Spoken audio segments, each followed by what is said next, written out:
Well guys, it appears we have a leaked preview of FNAF's new lore canonical book called The Week Before. The book that many people have been speculating is the phone guy prequel to FNAF 1. A FNAF -1, if you will. Now you know me, usually I wouldn't be making videos about the FNAF books, except this one is different because many people have found some information that could possibly debunk one of my biggest theories so far. A theory regarding the bite of 87.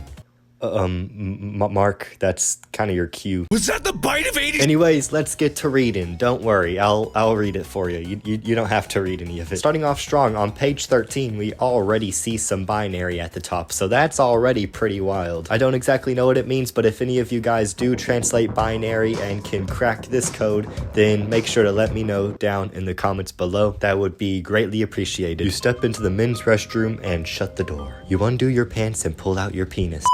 The antiseptic scent of bleach pervades the air, which is far from the worst thing you've whiffed in there, oh god. You try to look around, but it's too dark, with both lights out. That's why you're here. What are the odds that 2 bulbs would burn out at the same time? Maybe there's some kind of power surge. After all, the wiring in the building is ancient. That's probably why the cameras are always glitchy and monitors in the security office keep overloading. That might even explain some of the strange behavior exhibited by the animatronics. Unless... You shake your head. You're in the dark when it comes to that stuff. In this case, literally, just focus on your job, you think. Focus on getting home to Coppelia. Everything else is way above your pay grade. But now guys, it's option time. Pick how you want to progress the story. That's right, it's some in space with Markiplier type shit. You can replace the first light bulb, listen at the door, or inspect the sink. What? Where's the 4th option? Going to the stage and banging Freddy Fazbear, 0 out of 10. But before moving on from this page, I want to look at a little detail we got here. The name Coppelia. Who is Coppelia? Well, judging by some upcoming pages I've already read, Coppelia seems to be our main character's daughter. We know this because whenever Phone Guy talks about Coppelia later on in this book, he says she'll groan loudly and say affectionately, "Bad joke, Dad." You'll remind her that telling dad jokes is a mandatory requirement of all fathers. I think this is already a really cool detail. Even though we really don't know much about Coppelia, it's always interesting the way FNAF uses family and just family relationships as a way to progress the story and sort of drive in its themes. Also, if the main character really is Phone Guy, then this is giving us a whole other side to Phone Guy's character that we just never were aware of. But anyways, moving on. All of those other choices are pages 15, 16, or 17. So we are going to choose none of those. The next page we have is actually page 14. Now, page 14 starts off with our protagonist cleaning up the tables at Fazbear's, but then it takes a really interesting turn about halfway through the page when we get this information. After picking up a gum wrapper, you sigh and slip it into a pocket to discard later. People just leave their trash wherever they feel like. This wouldn't have happened in the old days, when working at Freddy's Fazbear's Pizza was a badge of honor. Honor? Is Zuko Phone Guy all along? Hello, Zuko here. The franchise has truly fallen on hard times thanks to those pernicious rumors about missing kids, and the lingering bad press from the bite of 87.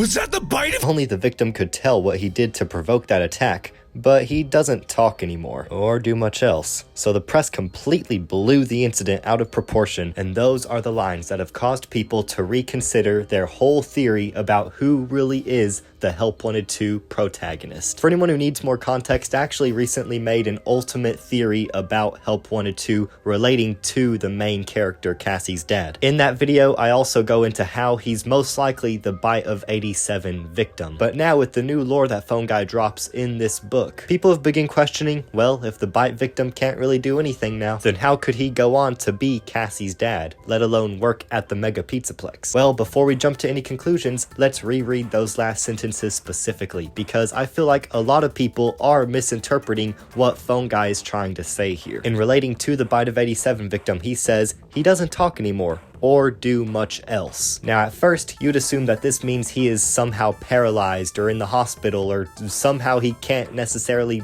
brain no working anymore. But pay close attention to what he says right after this. The press completely blew the incident out of proportion. If the Bite of 87 victim really was paralyzed based off of the assumption that people make from the words prior, then would Phone Guy really be thinking that the press are making a big deal out of it? Because that would be a pretty big deal if somebody's life changed that much, or if they were like hospitalized or something because of the Bite of 87. If that really was the case, would his only comments on the matter be, yeah, the press really blew that one out of proportion? But since he has the opinion that the press and everybody else is making a big deal about it, then maybe it wasn't even that bad. And the line "he doesn't talk anymore" doesn't have to mean that he physically can't speak. It could also very well be the case that maybe he doesn't feel like talking about it, or maybe it was such a traumatic event that yes, he would prefer to mentally move on from it, or avoid the big press about it like Phone Guy just said there was. There's no evidence that should cause us to immediately jump into, oh, he's hospitalized, oh, he can't actually physically speak, he's done for, he may be alive, but he's dead inside. That's honestly just too much of a logical leap to make with the little sentences that we have relating to this event. Or if you want to go even more off the deep end, we can see in Help Wanted 2 little signs and clues that allude to the fact that Cassie's dad's memory is a bit hazy when it comes to the past. He only recognizes the body mask from the Bite of 83. He doesn't outright say, oh yeah, I remember this from blah blah blah. Perhaps the Bite of 87 literally took a chunk out of his memory, and so the reason he doesn't want to talk about the Bite of 87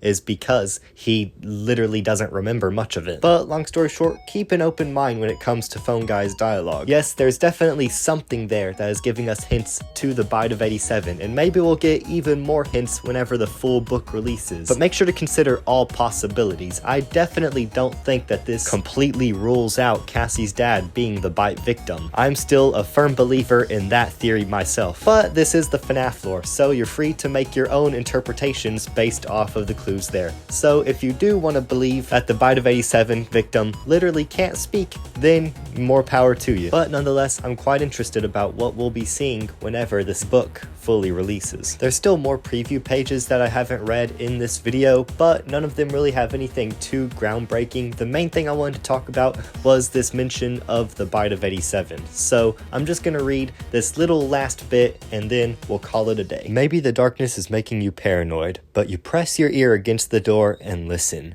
If any animatronic follows you into the restroom, it won't be great for you. There's only one way to find out.